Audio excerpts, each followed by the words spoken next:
जय माता जी दर्शक मित्रों, मैं आचार्य दुर्गा प्रसाद शास्त्री आप सभी का स्वागत करता हूँ। आज हम बात करेंगे माँ स्कंद माता की। स्कंद माता का नाम ही सुनकर आप जान सकते हैं कि स्कंद मतलब का अर्थ के भगवान जो देवताओं के सेनापति हैं, उन्हीं की माँ यानी मतलब स्कंद माता। स्कंद माता का जो स्वरूप है मित्रों, तो वास्तव में शैलपुत्री से जब माँ भगवती का अवतरण होता है तो माता के स्वरूप तक पहुंच गई या मातृत्व शक्ति जिसके पास आ गई। मातृत्व का अर्थ होता है कि संसार का जो निर्वाह करने वाली है, संसार का मोक्ष प्रदान करने वाली है, संसार में अलग अलग जगह से आपको अलग अलग रीत से आपकी जो स्थिति है उसका निर्माण करने वाली यानी माँ स्कंद माता। तो दर्शक मित्रों, माता का यह पांचवा स्वरूप जो है स्कंद माता का स्वरूप है, और जिसे हम कभी लोग कुछ अबड़ा नाम भी देते हैं, लेकिन ऐसा नहीं है। अनाहत चक्र में माता का स्थान निहित है।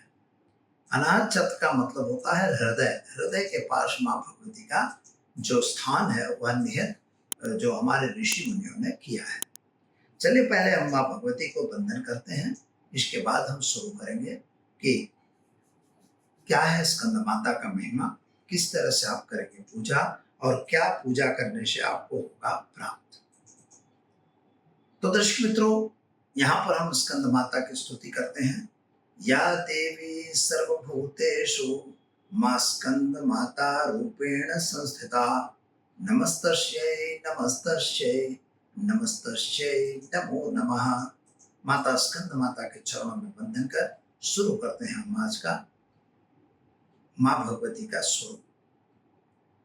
यहाँ पर मित्रों एक बात है, दुर्गे स्मृता हरस्भीतम शेष जंतो स्वस्थ स्मृता मति मते वसुभाम ददाशी, दारिद्र दुख भय हारण का धन्या सर्वोपकार करना सदार्थ चित्ता।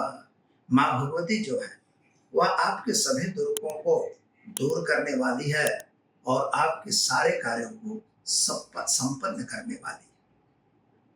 हाँ, माँ भगवती का यह स्वरूप जो है वह शैलपुत्री से जब वो माँ का स्वरूप बनती है तब तक की यह सफर यात्रा है। यहाँ पर माता भगवती जो है वह मोक्ष का द्वार खोलती है। आपको मोक्ष की प्राप्ति चाहिए तो आपके मोक्ष की प्राप्ति होगी माँ भगवती की आराधना से। आपको संतान सुख चाहिए तो आपको स्कंद माता का पूजन करना बहुत आवश्यक है। यहाँ पर बीज मंत्रों का प्रयोग भी होता है। जब मोक्ष द्वार खुलता है तो आपको अलग अलग चीजें देखती हैं। माँ जो स्कंद है उनका भी वाहन तो सिंह है, लेकिन मित्रों उनके जो हाथ हैं वो 4 हाथ वाली माता है, लेकिन वह धर्म अर्थ काम और मोक्ष तीनों चीज चारों चीज आपको प्रदान करती है। लेकिन किसी भी हाथ में उनके अस्त्र शस्त्र नहीं है। माता के अस्त्र शस्त्र नहीं है, इसका मतलब भी है कि जब आप किसी के शरणागत हो जाएंगे, माँ भगवती के शरणागत हो जाएंगे, तो आपको अस्त्र शस्त्र की आवश्यकता नहीं पड़ेगी। वो खुद जिस इष्ट के शरण में जाएंगे वो इष्ट आपकी रक्षा करेगा। अस्त्र शस्त्र की कोई जरूरत नहीं है। माँ के कोई दुश्मन नहीं होते, उसके कोई दुश्मन नहीं होते, और वह अपने बच्चे का कल्याण करती है। इसीलिए गोद में स्कंद भगवान को, जिसे खड़ानन भी कहते हैं, 6 मुख वाले भगवान कहते हैं, वे खड़ानन यानी कि स्कंद भगवान को अपने गोद में लिए हुए हैं। यहाँ पर खड़ानन का अर्थ भी आपको समझना है कि जब माता भगवती मतलब दैत्य को वध करने के लिए, तो माता भगवान तारकासुर का जब वध करना हुआ तो जो स्कंद भगवान थे उनका अवतार धारण करना पड़ा, क्योंकि तारकासुर ने अपने वध से पूर्व संकल्पित किया था। संकल्प यह था उनका कि शिव जी का पुत्र होना चाहिए, माता पार्वती का पुत्र होना चाहिए, लेकिन उनके 6 माताएं होनी चाहिए, उनके 6 मुंह होना चाहिए और 6 दिन का बच्चा होना चाहिए। अब ये स्थिति को, ये जो मतलब एक प्रकार का जो वो था कंट्रोवर्सी, जो शर्त थी, तो इस शर्त को कैसे इम्प्लीमेंट किया जाए, तो कोई नहीं कर सकता था, केवल माँ भगवती की बुद्धि थी। इसीलिए बुद्धि यस्य बलवतस्य, इसीलिए माँ भगवती बुद्धिमान थी और उन्होंने ये बुद्धि को अपनाया और 6 मुंह वाले बच्चे को बना के और गंगा में डाल दिया, जहाँ 6 कृतिकाओं ने उनको स्तनपान कराया। इसलिए उनकी 6 माताएं बन गई और माँ भगवती पार्वती ने उनका निर्माण किया, इसलिए वो माँ पार्वती का लड़का रहा। साथ में भगवान शिव की अर्धांगिनी होने से भगवान शिव भी उनके पिता हुए और 6 दिन में ही उन्होंने दैत्यों का अधिपत्य, मतलब उनका सेनापति बने, क्योंकि उस दैत्य को यह था कि देवता लोग कभी भी किसी को अपना सेनापति नहीं मानेंगे, लेकिन उनको सेनापति माना गया जो केवल 6 दिन के थे और उन्होंने तारकासुर का वध किया। इसलिए माता भगवती वहां पर कोई शस्त्र वस्त्र बिना है, लेकिन अपने माता पर उनका हयत है, उन्हें अपने बच्चे को इतना शक्ति देती है।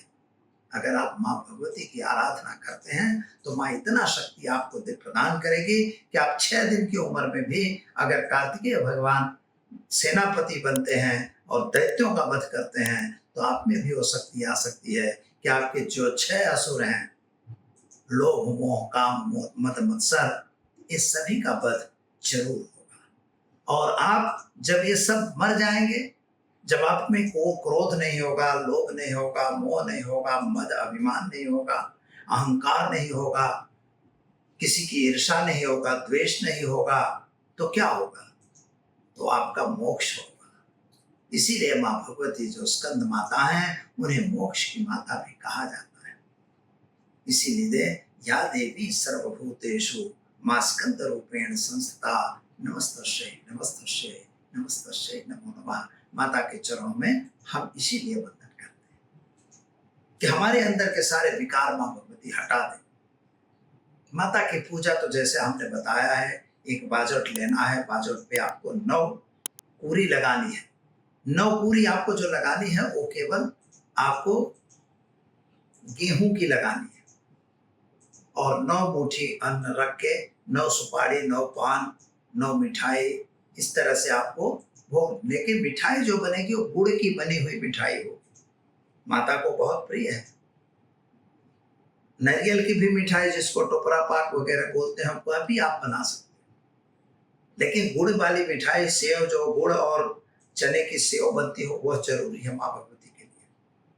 तो यह भी आप माता को अर्पित कीजिए, जिससे माँ भगवती आप प्रसन्न होगी। पाद्य अर्घ आचमन देने का नियम है। पहले पाद्य पग धो दीजिए, फिर आचमन दे दीजिए, फिर उनको स्नान करा दीजिए। स्नान कराने के बाद उनको माता को कोई वस्त्र पहनाइए, वस्त्र के बाद उनको चंदन, रोली, तिलक जो भी है वो आप लगाइए। श्रृंगार के साधन माँ भगवती को चढ़ाइए और श्रृंगार के साधन के बाद धूपम दीपम च नैवेद्यम, धूप दीप और नैवेद्य चढ़ाइए। गुड़ की मिठाई, बनी हुई मिठाई, कोई भी सब साग, मतलब मिश्री वगैरह, साथ में केसर मिश्रित दूध आप माँ भगवती को चढ़ा सकते हैं। ऐसा करने से माता प्रसन्न होगी और फल तो जरूर दीजिएगा मित्रों। और माँ भगवती को जो फल है वह फल भी उनको अर्पित करना है। और इसके बाद आपको क्षमा याचना करनी है। पहले आरती करनी है, आरती करने के बाद माता से क्षमा याचना लेनी है।